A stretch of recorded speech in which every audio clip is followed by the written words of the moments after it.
మైత్రి శ్రోతలకి నా హృదయపూర్వక నమస్కారాలు.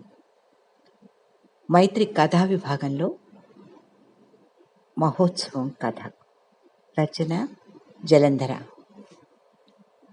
ఉద్యోగరీత్యా కేరళ వచ్చింది వర్షిణి. ఆమె పూర్తి పేరు అమృతవర్షిణి. రాగాల మీద మోజుతో ఆ పేరు పెట్టుకున్న తల్లి తండ్రి ఇద్దరు అద్భుతమైన సంగీతకారులు. సంగీతం వాళ్ళిద్దరినీ ప్రేమికుల్ని చేసింది. సంగీతం రిలీఫ్ ఇస్తుందని అందరికీ లెక్చర్లు ఇచ్చేవాళ్ళిద్దరూ ఏనాడు పెళ్ళైన తర్వాత రిలీఫ్ పొందలేదు. అది సంసారం అంటే. మా ఉత్సవం ఎంత బాగుంటుందో, సెలవు పెట్టి విదేశాల నుంచి కూడా మా ఉత్సవాలకు వస్తారు మా వాళ్ళంతా అని బలవంత పెట్టి త్రిపుణతురాలో జరిగే పూర్ణత్రయేశ్వర ఆలయ ఉత్సవాలకు లాక్కొచ్చింది మలయాళీ కొలి. ఇంత చదువుకున్న అమ్మాయికి ఈ పైత్యం ఏమిటా అని ఆశ్చర్యపోతూనే ఉత్సవాలకు వచ్చింది వర్షిణి. పూర్ణత్రయేశ్వరుడైన భగవంతుడి ఉత్సవాలు అదొక మహాద్భుత అనుభవంగా నిలిచిపోయింది వర్షిణి జీవితంలో. గుడి చుట్టూ పాతబడిపోయిన అలనాటి రాజభవనాలు, పాతమైన నల్లటి గోడల మీద ఆకుపచ్చని నాచు కూడా శోభాయమానంగా అనిపిస్తోంది. అందరి ముఖాల్లోనూ అంతులేని ఉత్సాహం. స్వామి గజోత్సవాన్ని శ్రీవేలి అంటారు. 9 ఏనుగులు గొప్పగా రాజసంగా అలంకరించబడ్డాయి. సర్వేశ్వరుడు ఊదారంగు అలంకారాలున్న ఏనుగుపైన కొలువై ఉన్నాడు. కేవలం తులసి, తామర, మల్లెలు తప్ప మరే అలంకరణ ఉండదు. సూర్యభగవానుడు ఆ విరాట్ స్వరూపానికి విస్తృతమైన కిరణార్చన చేస్తున్నాడా అన్నంత అద్భుతంగా వెలుతురుగా ఉన్నది చుట్టూ. ఇవాళ త్రికేట నక్షత్రం, చాలా పవిత్రదను. ఒకప్పుడు బిల్వమంగళుడు స్వామిని అర్చించడానికి వచ్చాడు. అతని సూక్ష్మ శరీరానికి స్వామి గుడిలో అనుభవం కాలేదు. అర్థం కాక ఉత్సవంలోకి వచ్చాడు. 14 ఏనుగుల మీద సర్వేశ్వరుడు చండాధ్వనికి ఎలతమ్మి పాదాలతో పరమాద్భుతమైన విరాట్ నృత్యాన్ని చేయడాన్ని చూసి పులకించిపోయాట బిల్వమంగళుడు. ఏదో మలయాళ వచనం చెప్పి అమిత ఉత్సాహంగా అర్థం చెప్తోంది స్నేహితురాలు. ఆశ్చర్యంగా వింటూనే ఆ మూడు లోపలికి వెళ్ళిపోయింది వర్షిణి. ప్రచండమైన చండాధ్వని. చెండా ఇది కేరళ ఉత్సవాల్లో గొప్ప విస్తృతమైన ఆచారం. విపరీతమైన బరువుతో తబలాలాగా ఉండే ఈ వాయిద్యాన్ని ఆరోహణ అవరోహణలతో ఒక రకమైన లయతో మోగించినప్పుడు మెల్లిమెల్లిగా ఆ లయ ఆవహించి మనస్సు అంతర్ముఖమై సూక్ష్మ శరీరాన్ని కదిలించి చెలింపజేసి దృష్టిని ఏకోన్ముఖం చేసి నిద్రలేపి అడుగులు వేస్తుంది. అంతమంది జనంలో ఉన్నా ఏ మనిషి అనుభవం ఆ మనిషిదే. శంఖచక్ర గదాహస్తాలతో నారాయణమూర్తి దర్శనమిస్తే చండాధ్వని లయతో ఆ స్వామిని ఛత్రం చామరం సేవ చేస్తున్నట్టుగా చేతులు ముద్రాభినయం చేస్తున్నారు ఏనుగు మీద అర్చకులు. అప్రయత్నంగా పెదవులు నారాయణాయ విద్మహే వాసుదేవాయ ధీమహి అంటూనే ఉంటాయి. అడుగులతో పెదవులతో అనంతమైన మనస్సుతో అంతా దివ్యార్చనే. సరదాగా స్నేహితురాలతో వచ్చిన వర్షిణి ఆ ఉత్సవ మాదకతలతో పూర్తిగా మునిగిపోయింది. మళ్ళీ రాత్రికి వచ్చింది స్నేహితురాలతో కలిసి. ఆ రాత్రి బంగారు బిందెలో కానుకాని భగవంతుడికి దక్షిణ సమర్పిస్తారు. కానుక సమర్పణకు వెంకటేశ్వర స్వామి గుడిలోలాగా పెద్ద క్యూలో నిలబెడతారు. ఈ ఉత్సవాల్లో పాడమే అదృష్టంగా వస్తారు కళాకారులు. కెఎస్ గోపాలకృష్ణన్ మురళీ వాయిద్యం అద్భుతంగా జరుగుతోంది. కథాకళి నృత్యం ఈ మలయాళ దేశపు కళాబిందువు. నిద్రతూలే కళ్ళతో నేల మీద కూర్చుని తెల్లవారుజాము వరకు కథాకళి చూడడం అదొక కొత్త అనుభవం. పూతన మోక్షంలో పూతన వేషం వేసిన అమ్మాయి పరమాద్భుతంగా నర్తిస్తోంది. మేకప్ తీసేసిన తర్వాత ఆ అమ్మాయి సౌందర్యాన్ని చూసి ఆశ్చర్యపోయింది వర్షిణి. ఇంత అందమైన అమ్మాయి పూతన వేషం వేస్తుందా? కళాపిచ్చి అనుకుంది. మనస్ఫూర్తిగా కళ్ళు మూసుకుని భగవంతుడికి మొక్కుకో. ఈయన సంతాన గోపాలం అంటారు, కానీ సర్వం ఇచ్చే సర్వేశ్వరుడు. అతి వినమ్రంగా తల వంచుకుని కళ్ళు మూసుకుని ప్రార్థిస్తున్న స్నేహితురాలను చూస్తూ ఆశ్చర్యపోతుంది వర్షిణి. ఎంత గొప్ప సంస్కారం వీళ్ళది! ఎంతగా కాపాడుకుంటున్నారో కదా వీళ్ళ సంస్కృతిని. విడిగా ఈ అమ్మాయి జీన్స్ ప్యాంట్తో కత్తిరించిన జుట్టుతో చాలా మ్యాటర్ ఆఫ్ ఫ్యాక్ట్గా ఉంటుంది. ఆ అమ్మాయిలో మలయాళీ జరియంచు ముండు సెట్టుతో గంధం బొట్టుతో మనసును అమితం చేయగల పవిత్రత ఉందన్నమాట. దండం పెట్టుకో అదిలించింది ఆ అమ్మాయి. గభాలను కళ్ళు మూసుకుంది వర్షిణి. ఏం కోరుకోవాలి? గులాబీ రంగుల అలంకారాలతో మెరిసిపోతున్నాడు పూర్ణత్రయేశ్వరుడు. ఏం అందం అది! ఏ లౌకికమైన అందం మనుషుల్లో వెతుక్కుని ఒంటరిదాన్ని అయిపోయానా అని ఆలోచిస్తోంది వర్షిణి. మనస్సు గతంలోకి పారిపోయింది. అతని పేరు కృష్ణనాయర్. కాలేజీలో సహాధ్యాయి. పేరుకు తగ్గట్టు కృష్ణ విగ్రహంలా ఉండేవాడు. అతని సన్నిధిలో నిశ్శబ్దం మాట్లాడుతున్నట్లు అనిపించేది. చావం ఛాయ, లేత గులాబీ రంగు పేదవులు, అనంత పద్మనాభ స్వామికి ఉన్న అందమైన పద్మాలు లాంటి కళ్ళు. ఓహ్! అతని సౌందర్యం, అతని గంభీరత ఆమె తల్లకిందులుగా అతని ఆకర్షణలో పడిపోయింది. అతడు ఆమెను చాలా ఆదరించేవాడు. మధ్యతరగతి కుటుంబాల్లో ఉండే సంఘర్షణ, డబ్బుకు వెతుకులాట, ఫాల్స్ ప్రెస్టేజీ, వీటి మధ్య అన్నింటికి మొండిగా ఉంటే తప్ప బతకలేం అని ఆడపిల్లలు టీనేజ్లోనే నిర్ణయాలకు వచ్చేస్తున్నారు. కానీ ఆమె చెప్పే ప్రతి విషయం వినేవాడు అతను. ఒప్పుకునేవాడా అంటే కాదు, కానీ ఆ ఆదరణ దయగా చూసేవాడు. దయ. పోరాటంలో బ్రతికే ఆడపిల్లను ఈ దయ ఎంత అలరిస్తుందో అర్థమైన వ్యక్తి అతను. 5 ఏళ్ల చదువు తర్వాత కేరళ వెళ్ళిపోయాడు అతను. మన స్నేహం సంగతి అని అడిగినప్పుడు నవ్వేశాడు. స్నేహం అది ఎక్కడికి పోతుంది? జీవితాలు కలవడం అంటావా? అది చాలా కష్టం అన్నాడు. కారణం? ఆశ చావక అడిగింది వర్షిణి. పెళ్ళంటే 3 లక్షల ఖర్చు, తండ్రి అప్పులు, తల్లి ఆర్భాటాలు, అత్తవారిని కొత్త శత్రువులుగా ముందే చిత్రీకరించుకోవడం, ప్రతి విషయానికి నెగిటివ్ ఆలోచనలు. ఈ వాతావరణంలో పెరిగింది వర్షిణి. ఇలాంటి అర్థం లేని పెళ్లి అనే అడుసులో కాలు వేయాలని లేదసలు. నీకు నేను మాత్రం ముఖ్యం. నాకు నా కుటుంబం, బాధ్యతలు, నువ్వు అన్నీ ముఖ్యమే. నా జీవితంలోకి, నా బాధ్యతల్లోకి నిన్ను లాగడం ప్రేమ కాదు అన్నాడతను. లేదు, నేను ఎలా అయినా అడ్జస్ట్ అయిపోతాను. సరిపెట్టుకోవడం అంటే నాకు అసహ్యం అనే వర్షిణి ఈ మాటలు ఎందుకో అనాలోచితంగా అనేసినప్పుడు. వర్షిణి, నీ ప్రత్యేకత ఏమిటో తెలుసా నీకు? నీ తెలివితేటలు, నీ స్వతంత్ర భావాలు. ఈ రెండింటినీ గౌరవించుకోలేని పరిస్థితుల్లోకి నేను తీసుకెళ్ళి నా కోసం అడ్జస్ట్ అవ్వవా అని అడగడం అది నా బుద్ధి లేనితనం. మన బాంధవ్యాన్ని కించపరుచుకోవడం. సారీ, వద్దు, ఇది ప్రస్తుతం జరగని విషయం అని వెళ్ళిపోయాడు అతను. వెళ్ళిపోతూ ఆమెలో ఆ రాగరంజితత్వాన్ని కూడా ఎత్తుకు వెళ్ళిపోయాడు. గుడ్ బై అని చెప్పి రైలెక్కిన అతని కళ్ళల్లో తడి నిజమా, తన ఊహ తనకే తెలీదు. ఆ తర్వాత ఖర్చు కొద్దీ చాలా మందితో స్నేహం చేసింది. ఎక్కడైనా ఏదో ఓటితనం, ఏదో అసంపూర్తి. ఏమిటి కృష్ణనాయర్లో ఆకర్షణ? మనసుకా, శరీరానికా, మెదడుకా, లేక ఇది ఆత్మబంధుత్వం? ఆ గందరగోళంలో చాలా తెలివి తక్కువ పనులు చేసింది వర్షిణి. ఒక్క పెళ్లి చేసుకోవడం తప్ప. కారణం, తనలోని ఒక కోణం ఆమెకు బాగా అర్థమైంది. తండ్రి మొండితనం, లొంగనితనం. అది ఏ సగటు మగవాడు భరించలేడు, ఆడవాళ్లు సహించలేరు. అందుకే ఆమెకు పరిచయాలు తక్కువ, ఆత్మీయులు తక్కువ. అగ్రెసివ్ ఉమెన్ మగవాళ్ళు భయం కలిగజేస్తుంది. ఈ కొత్త ప్రపంచంలో ఆడదానికి కట్టుబాట్ల భయం లేదు, మగవాడికి ధర్మం భయం లేదు. అందుకే రిలేషన్షిప్స్ చాలా పెళుసుగా ఉంటాయి అన్నది ఒక స్నేహితురాలు. ఇది నిజమేనా? ఇది తెలిసే కృష్ణయ్యర్ భయపడ్డా? ఏమో. ఏమైనా తన్ను తాను దాచుకోవడం తనకి రాదు. కంటిరెప్పలు టపటపా కొట్టుకుంటూ, మాటలు తడబడుతూ, నేలచూపులు చూసుకుంటూ, మనసు ఏం ఆలోచిస్తుందో చచ్చిన మాటలకు అందకుండా బ్రతకడం, మంచి అమ్మాయిలా నటించేయడం తనకు చచ్చినా రాదు. అట్లాంటి అమ్మాయిలను చూసి ఎంత మంచిరా అమ్మాయి పాపం అని అడ్డంగా ఆరాధనలో పడే మొగాళ్ళలోని పరిపూర్ణమైన అమాయకత్వాన్ని అస్సలు సహించే ఓర్పు లేదు వర్షంలో. ఏదైనా కావచ్చు. ఆమె సగటు మగవాడికి అర్థం కాని అసంపూర్తి చిత్రం. అతడు తెలియగలవాడికి మంచి మేధావంతురాలైన స్నేహితుడు. అతడు తెలివిగలవాడి అయితే మంచి మేధావంతురాలైన స్నేహితురాలు. ఈ రెండింటికి మధ్య ప్రియురాలయ్యే అవకాశాలు చాలా చాలా తక్కువ. కానీ కృష్ణనాయర్ విషయంలో నిట్టూర్చింది వర్షిణి.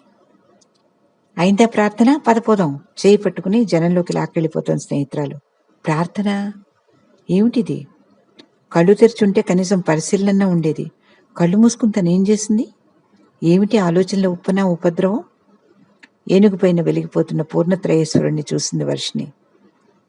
నాకేం కావాలో నాకంటే నీకే బాగా తెలుసేమో అంటూ వెనక్కి చూసుకుంటూ వెళ్ళిపోయింది వర్షిణి.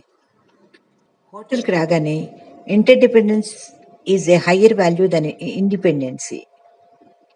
ఈ కొటేషన్లో ఉన్న కార్డు, పళ్ళె బుట్ట ఎవరా అని ఆశ్చర్యంగా సంతకం చూసింది. కృష్ణనాయర్. ఆశ్చర్యపోయింది. ఏం తెలుసని ఈ కొటేషను? అంటే తన గురించి తెలుసుకుంటూనే ఉన్నాడా? లేకపోతే అడ్రస్కెలా? ఫ్రమ్ అడ్రస్ చూసింది. అడ్రస్ లేదు. మెల్లిగా సుతారంగా అక్షరాలను స్పృశిస్తోంది ఆర్తిగా. చటుక్కున్న పూర్ణత్రయేశ్వరుడు గుర్తుకొచ్చాడు.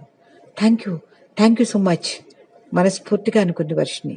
ఆ రోజంతా ఏదో పుస్తకం చదువుతూ ఆలోచిస్తూనే ఉంది వర్షిణి. ఏమిటి జీవితం? టీవీలో యానిమల్ ప్లానెట్ చూస్తూ ఆలోచిస్తోంది. ఇన్స్టింక్ట్స్ మీద బ్రతుకుతున్నామా మనం? సంఘం ఇచ్చిన తర్ఫీదు మీద బతుకుతున్నామా? మామూలు జంతువులకు బాధ్యత గల జంతువుగా ట్రైనింగ్ ఇవ్వచ్చు, కానీ అది తన తర్ఫీదుకు, దాని ఫలితానికి రెండింటికి బాధ్యత వహించక్కర్లేదు కూడా. కానీ మనిషి అలా కాదు. మనిషికి మనం ఒక కొత్త ప్రోగ్రాం రాసుకోగలం. మన సొంత భావాలకు, సంఘం తర్ఫీదుకు మధ్య ఎన్నో అదుపుల మధ్య, చట్టాల మధ్య, ఆకర్షణల మధ్య, బలవంతపు బాధ్యతల మధ్య మనకేం కావాలో అది నిర్ణయించుకునే శక్తి, స్వతంత్రం మనిషికి ఉన్నాయి. మరి ఎక్కడ తను ఓడిపోయింది? ఏ స్నేహం ఆమెకి శాశ్వతంగా నిలవదు, ఏ అనుభూతి అంతర్లీనంగా మిగిలిపోదు. అన్నీ అలల మీద రాతలే. ఈ కార్పొరేట్ ప్రపంచం ఉద్యోగాల్లో ముఖ్యంగా రూపాయికి లెక్కలేసే బాల్యం నుంచి ఈ హోదాకు వస్తే డబ్బు, దాని శక్తి అర్థమైతే మటుకు అనుభూతులు, కన్నీళ్లు, వీటి ముఖ్యత్వం అవన్నీ వెనకపుటల్లోకి వెళ్ళిపోతాయి. అమ్మ, నాన్న, అక్క, చెల్లెళ్ళు, అన్నయ్య, పిల్లలు ఎక్కడికి వెళ్ళినా ఏదో గిఫ్ట్తో వెళ్తుంది వర్షిని. ఏదో ఇచ్చి ఏదో కొనుక్కోవాలి. ఏది ఊరికే రాదు ఈ ప్రపంచంలో. ప్రేమ, ఆప్యాయత, చుట్టరికాలు, బంధుత్వాలు అన్నీ ఇంతేనా? ఇలా ఆలోచించడం తనకు తెలుసు. కానీ ఈ పరిధిలో కుంచుకుపోతోంది. ఎందుకు తను ఇలా కండిషన్ చేసుకుంటోంది? ఆ రాత్రి స్నేహితురాలు ఉత్సవానికి రాలేనన్నది. అయినా ఒంటరిగా కారు తీసుకుని బయలుదేరింది ఉత్సవానికి. పూర్ణత్రయేశ్వరుడు ఆకర్షణ లేక ఆశ? ఏమని ఆశ? చెండా మోగుతోంది నటరాజస్వామి డమరుకంలాగా. దాదాపు 14 చెండాలు, కొమ్మబూరులు, తప్పెట్లు ఒక్కసారిగా విజృంభించి గగనమంతా ఆక్రమిస్తున్నాయా అన్నంత హోరు. కాగడాల వేడి. జనమంతా ఆడా మగ భేదం లేకుండా చెండా ప్రతిధ్వనికి అడుగులేస్తున్నారు. ఊగిపోతున్నారు పూనకం వచ్చిన వారిలాగా. ఈ ధ్వని, ఈ సంగీతపు లయలు ఎక్కడో అంతర్లీనంగా దాచుకున్న అనుభూతులన్నీ ఉద్దీపింపు చేసి నిద్రలేపుతున్నాయా? ఎందుకో పట్టరాని దుఃఖం వచ్చింది వర్షినికి. నరాల మధ్య ఒరిపిడి. ఎక్కడెక్కడో గడ్డగట్టుకున్న అనుభూతులు ఒక్కసారిగా సంగీతపు ఉష్ణమాదక కదిలి ఘనీభవించడం మర్చిపోయి ప్రవహిస్తున్నాయా అన్నట్టుగా ఉన్న వెచ్చదనం. రక్తంలో వేడి. పాతకాలపు గుడిగోడల్లా ఆనుకుంది నిలబడింది వర్షిని. విద్యుత్ దీపాల అలంకరణతో వెలిగిపోతోంది ఆలయ ప్రాంగణం. చిరువర్షానికి తడిసిన ఇసుక ఎవరితో పాప కాలి అందే. ఇసుకలో సహం కూరుకుపోయి మెరుస్తోంది. దాని వెంకే చూస్తూ ఆలోచిస్తోంది వర్షిని. తీద్దామా వద్దా? తీసి ఎవరికివ్వాలి? కొన్ని అనుభూతుల్లాగా ఇది ఇసుకలో మాటుబడి ఉండడమే మంచిదేమో. గుండె బరువెక్కింది. కళ్ళు మూసుకుంది వర్షిని. వెచ్చవెచ్చగా కన్నీళ్లు. ఎన్నాళ్ళయింది ఇలా కన్నీళ్లతో కరిగి? బాగుందేమిటి మా ఉత్సవం? ఆప్యాయంగా అడుగుతున్నారెవరో. ఉలిక్కిపడి కళ్ళు తెరిచింది. సన్నటి జరి అంచు పంచ, నీలిరంగు షర్టు, అదే నవ్వు, అదే కళ్ళల్లో అదే దయ. కృష్ణనాయర్. అరే, నువ్విక్కడెలా? గట్టిగా అరిచినంత పనిచేసింది. ఇష్, ఏమిటా ఎక్సైట్మెంటు? నవ్వుతూనే మందలించాడు అతను. అతని కళ్ళు నవ్వుతున్నాయి. అప్పుడు చూసింది అతని చేతుల్లో 2 ఏళ్ల పాపని. పక్కన చాలా అందమైన మలయాళీ అమ్మాయి. చూడగానే ఆకట్టుకునేటంత పెద్ద కళ్ళు, వీపంతా పాకిన లావాటి పొడుగాటి జుట్టు. మలయాళీ అందం. వర్షిని, అమృతవర్షిని పరిచయం చేశాడు అతను అమ్మాయికి. అలాగా అన్నట్టు చూసింది అమ్మాయి. చేతులు జోడించి నమస్కారం పెట్టింది. వర్షిని పరీక్షగా చూస్తోంది. ఏదో అసూయ వర్షినికి బల్లిలా గుండెల్లో కదిలింది. నేనిక్కడున్నాను ఎట్లా తెలుసు? అడిగింది వర్షిని. తెలీదు, కానీ కేరళ వచ్చావని తెలుసు. అవును, పొద్దున్నే నీ వెల్కమ్ కార్డ్ అందింది. అయినా ఎలా తెలుసు అని. తెలుసుకున్నాను అంతే, నవ్వేశాడు అతను. 4 ఏళ్లలో ఈ మనిషిలో ఏ మార్పు రాలేదు. ఏదేదో గబగబా మాట్లాడుతూనే ఆలోచిస్తోంది వర్షిని. ఓరగా అమ్మాయిని చూస్తోంది. ఆ పిల్ల మౌనంగా, అణుకుగా. ఈ కేరళలో చాలామంది ఆడపిల్లల్లో ఈ తెచ్చిపెట్టుకున్న మౌనం, అణుకువ, కళ్ళతో సంభాషించటం చూసింది వర్షిని. అక్షరాస్యత ఎక్కువైన ఇక్కడ పనమ్మాయి కూడా రోజు పేపర్ చదువుకుంటుంది. రాజకీయాలు, స్ట్రైకులు, హక్కులు చాలా తెలుసు వీళ్ళకి. అవేర్నెస్ మహా ఎక్కువ. కానీ ప్రవర్తనలో అది కనబడదు. ఎంతో అణుకుగా, బారెడు జుట్టుతో, చేతిలో గొడుగుతో చకచకా నడిచి వెళ్లే అమ్మాయిల్లో డబుల్ పిహెచ్డీలున్నా ఆశ్చర్యం లేదు. కానీ ఈ అణుకు వెనకాల చాలా స్వేచ్ఛ, శరీరపు కదలికల మధ్య నుంచి ఎప్పుడు బయటపడిపోతుందో అనిపించేటంతటి అనుభూతుల బురవడి, ఒత్తిడి. మాట్లాడడం, ఆలోచించడం, దాన్ని విడిగా ఒకేసారి చేయగలగడం కార్పొరేట్ ట్రైనింగ్ నేర్పించింది వర్షినికి. ఇది అవలేలుగా అలవాటైన అమ్మాయిలు ఎప్పుడూ ఎవరికీ అర్థం కాదు, ఎంత ప్రయత్నం చేసినా. ఉండు వర్షిని, వీళ్ళని మా వాళ్ళ దగ్గర వదిలేసి వస్తాను అన్నాడు అతను. వస్తాను అని కళ్ళతోనే చెప్పి వెళ్ళిపోయింది అమ్మాయి. తిరిగి వచ్చాడు అతను, చేతిలో బూరెల్లాంటి తీపి పిండి వంటతో.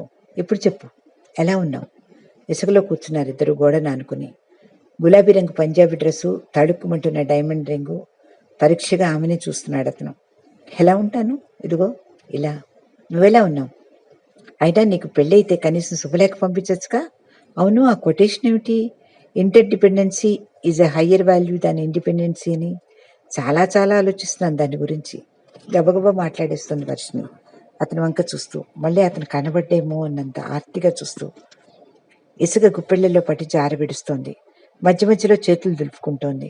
మళ్ళీ ఇసుకలో రాళ్లన్నీ ఏరి కుప్పలు చేస్తోంది. మళ్ళీ కుదిపేస్తోంది. మాట్లాడుతూనే ఉంది. అతని కళ్ళల్లో మురిపం, ఆమె మనసులో ఒక చిన్న గర్వపు రేఖ. ఈ మురిపం, ఇది కనిపించదే చాలా మంది దగ్గర. ఆడపిల్లను అనుభవించగల వస్తువులా చూస్తూ బహుమతులిచ్చి, డిన్నర్లిచ్చి, బొకేలిచ్చి ఎంత అనుభూతిరాహిత్యం పొందుతున్నాడు పాపం మగవాడు. చెప్పు, ఏమేం చేసావు ఎన్ని రోజుల్లో? అడిగింది వర్షిని. ఏం చేశానా? చాలా చేశాను చెప్తున్నాడు కృష్ణనాయరు. మంచి ఉద్యోగంలో చేరాను. కుటుంబానికి కొన్ని అప్పులు ఉండేవి, తీర్చేశాను. నాన్నగారు రిటైర్ అయ్యే సమయం, అందుకని వాళ్ళకి ఇబ్బంది లేకుండా నెల నెల కొంత ఐవేజ్ వచ్చే ఏర్పాటు చేశాను. లోన్ తీసుకుని ఇంటిపైన ఒక పోర్షన్ వేయించి అమ్మా నాన్న ఉండే ఏర్పాట్లు చేశాను. కింద అన్నయ్య వదిన ఉంటారు. చిన్న కొబ్బరి తోట కొన్నాను. మా అమ్మకి అది పుట్టినరోజు బహుమతి. దాని మీద రాబడంతా ఆవిడికి. ఇప్పుడు నేను హాయిగా ఫ్రీగా ఉన్నాను. ఇది కథ. సరే, ఈ అకౌంట్స్ కాదు నేను అడిగింది. ఈ మలయాళ దేశంలో కట్నాలు లేవు కాబట్టి సరిపోయింది. అదే మా ఆంధ్రాలో అయితే కృష్ణన్నారి ఎంత ధర పలికేవాడో ఆలోచిస్తూనే అనుకుంది వర్షిని. ఈ అకౌంట్లు అవసరం కాదా? ఇదే నిజం వర్షిని. నేను నా బాధ్యతలను సరిగ్గా చేసి బయట పెడితేనే నా ఆలోచనలకు నాకు ఫ్రీడమ్ వస్తుంది. లేకపోతే అనుభూతులు అలసట తెస్తాయి. ఏదో అపరాధ భావన గుండె మీద ఒత్తుతూనే ఉంటుంది. నా దృష్టిలో ఇలాంటి ఫ్రీడమే నిజమైన ఫ్రీడమ్ వర్షిని. ఆశ్చర్యపోయింది వర్షిని. ఇలా ఈ తెలుగింటి అబ్బాయి ఆలోచిస్తాడా? అంటే బాధ్యతలు తప్ప ఇంక జీవితంలో మరేం లేవంటావా? ఆలోచిస్తూనే అడిగింది. అలా కాదు, ఇది ఎవరికి వారు నిర్ణయించుకోవాల్సిన విషయం. మన జీవితాల్ని మనమే ప్లాన్ చేసుకోవాలి. లేకపోతే మరొకరు మనకు ప్లాన్లు గీసి నెత్తిని రుద్దుతారు. అప్పుడు జీవితం అంతా కాంప్రమైజే. అలా జరగకూడదు. మన బాధ్యతలు, మన ఆనందాలు అవి మరొకరి చేతిలోకి జారిపోతున్నాయన్న బాధపడి ప్రయోజనం లేదు. నా బాధ్యత నీ బాధ్యతే అని భార్యను శాసించి చాలా సంసారాల్లో రొమాన్స్లు పోగొట్టుకుంటారు. శాసిస్తే జీవితాలు చెదిరిపోతాయి. దిమ్మ తిరిగిపోయింది వర్షినికి. ఎంత ఆలోచిస్తున్నాడు అతను. సరే, ఇంతకీ మీ అమ్మగారు ఎలా ఉన్నారు? మా అమ్మ బాగుంది, అన్నయ్య దగ్గర ఉంది అన్నది వర్షిని. ఇంకా ఆవిడ అలా పనిచేస్తూ అందరి బాధ్యత చూస్తూ ఎప్పుడూ నవ్వుతూ, చాలా గొప్ప మనిషి మీ అమ్మ. ఆవిడ చేసే పులిహార నేను ఇంకా మర్చిపోలేదు నవ్వుతుంది వర్షిని. గొప్ప మనిషి, ఆ మాట ఏమిటి? అమ్మ గురించి తను ఎప్పుడు అలా అనుకోలేదే. ఏం గొప్ప కనబడింది ఆయన మా అమ్మలో? నవ్వుతూనే అడిగింది. అలా అనుకు వర్షిని. ఒక్కసారి మీ అమ్మలేని ఇల్లు ఎలా ఉంటుందో ఊహించుకో. మీ అందరి వ్యక్తిత్వాల గొప్పతనాల మధ్య ఒక కాంప్రమైజింగ్ పర్సన్ ఉంది కాబట్టి మీరంతా ఇలా ఉన్నారు. నిజమా? ఆలోచిస్తోంది వర్షిని. అమ్మలేని ఆ ఇల్లు, అమ్మో, ఊహించడానికే భయంగా ఉంది. రా వర్షిని, పై అంతస్తులో మోహిని ఆడటం జరుగుతోంది, చూద్దాం అన్నాడు అతను. ఆ రాత్రి అతన్ని ఇంటి దగ్గర దింపి వెళ్ళిపోయింది వర్షిని. ఆ తర్వాత వాళ్ళిద్దరూ చాలాసార్లు కలుసుకున్నారు. నన్ను ఓల్డ్ హోమ్లో చేర్పించవే వర్షిని. నేను వదినకి బతుకున్నంతకాలం బాధ్యతగా బతకలేనే. అమ్మ పోయిన సెలవులకు పెడితే ఏడ్చింది. అన్నయ్యతో ఆ మాట అంటే ఆవిడ సంగతి నీకు తెలిసింది కదే. ఎంత చేసినా తృప్తి లేదు. ఆ ఓల్డ్ హోమ్ పంపే డబ్బులు నాకు పంపు, వేనేళ్లకు చన్నీళ్లు సాయం అన్నాడు అన్నయ్య. ఆ మాటలు విని పోనీ ఎలాగో సర్దుకోమ్మా అని నెల అన్నయ్యకే డబ్బులు పంపుతోంది వర్షిని. అమ్మని తెచ్చి తన దగ్గర ఉంచుకోవచ్చు, కానీ ఏ ఒక్క విషయంలోనూ తమిద్దరికీ పడదు. అమ్మ మళ్ళీ ఫోను. శనివారం అతనికి సెలవు.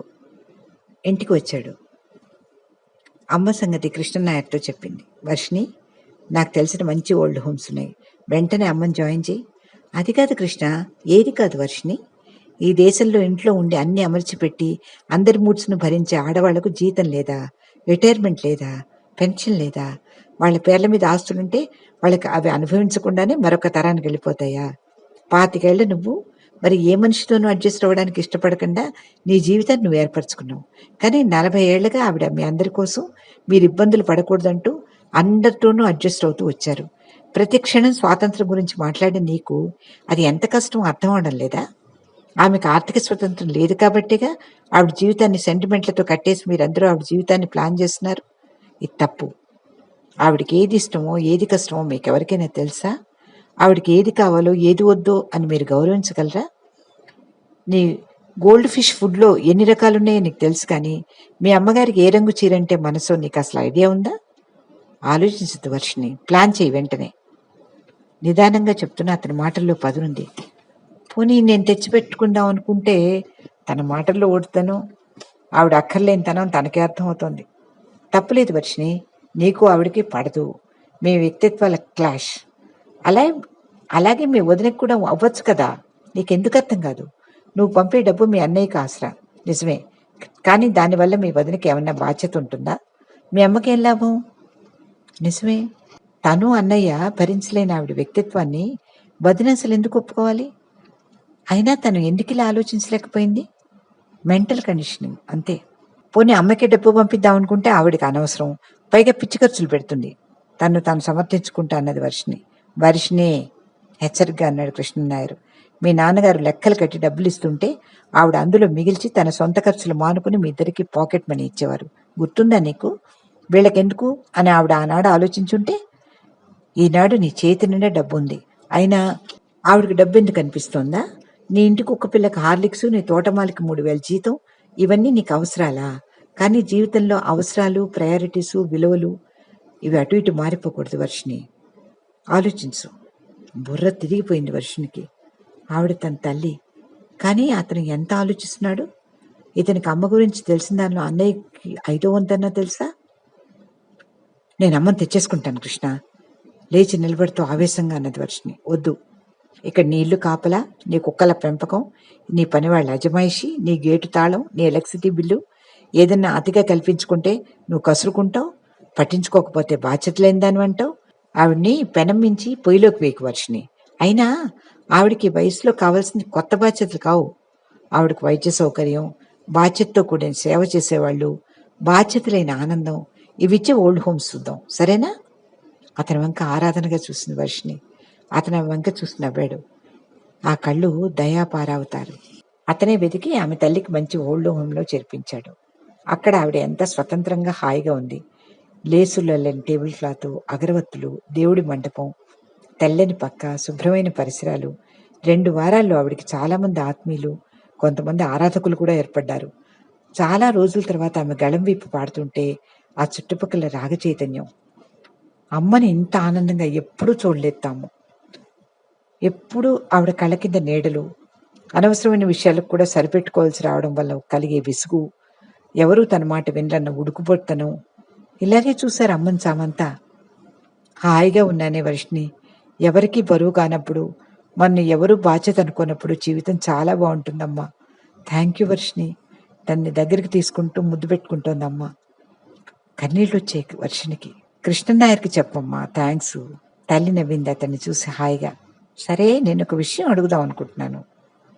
అమ్మని చూసి వచ్చే దారిలో అన్నాడు అతను. చెప్పు. ఎందుకు పెళ్లి చేసుకోలేదు? వర్షిని, నీకు అవసరం అనిపించక లేక? మాట్లాడలేదు వర్షిని. నీలాంటి వాడు మరొకటి దొరక్క అని చెప్పలేకపోయింది. ఇది నీ జీవితం, నీకోసం నేను నిర్ణయాలు తీసుకుని శాసిస్తున్నాను అనుకోకు. నీకు అభ్యంతరం లేకపోతే మన ఇద్దరం పెళ్లి చేసుకుందాం. అదేమిటి, నీకు పెళ్ళయిందిగా? పెద్దగా అరుస్తూ కారు బ్రేక్ వేసింది వర్షిని. చుట్టూ చిక్కటి అడవి. షో, ఏమిటా కేకలు? చెట్లు జరుచుకుంటాయి. నీకు చెప్పానా నాకు పెళ్ళయిందని? మరి గుళ్ళో ఆవిడ, ఆ పాప? ఆవిడ మా వదిన, ఆ పాప మా అన్న కూతురు. మరి ఇన్నాళ్ళు నేను అలా అనుకుంటుంటే ఎందుకని? చెవి పట్టుకుని ముద్దుగా తిప్పుతూ అన్నది వర్షిని.